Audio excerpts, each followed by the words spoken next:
So hello guys, இன்றைக்கான வீடியோவில் நம்ம என்ன பார்க்க போகிறோம்னு பார்த்தீங்கன்னா, அதுக்கு முன்னால் நம்ம சேனல் சப்ஸ்கிரைப் பண்ணிட்டு இன்ஸ்டாவில் ஃபாலோ பண்ணிக்கோங்க. இன்ஸ்டாவில் பார்க்குறவங்க யூடியூப் சேனலை சப்ஸ்கிரைப் பண்ணிட்டு பாருங்கள். என்ன பார்க்க போகிறோன்னா, நம்ம ஈவோ கண்ணை மேக்ஸ் போட போகிறோம். நம்ம ஈவோ எந்த ஈவோ மேக்ஸ் போட போகிறோன்னா, உங்களுக்கே தெரியும், M10 நம்ம போட போகிறோம். ஏற்கனவே 6வது லெவல் வரையும் முக்கி திணறி போட்டாச்சு.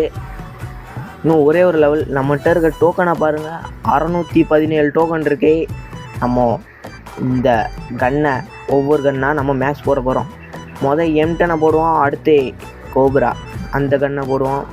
சரி, நம்ம கன்னை மேக்ஸ் போட்டு எமௌண்ட்டை போய் எக்யூப் பண்ணிட்டு ஒருக்கா எமௌண்ட் போட்டு பார்ப்போம் நல்லா இருக்கான்னு. அவ்வளோதான், வீடியோ முடிஞ்சிச்சு. நாளைக்கு ஒரு இன்ட்ரெஸ்டான வீடியோவில் சந்திக்கலாம். டாட்டா பாய். அப்புறம் சப்ஸ்கிரைப் பண்ணிக்கோங்க. இன்ஸ்டாவில் பார்க்குறவங்க ஃபாலோ பண்ணிட்டு பாருங்கள். டாட்டா.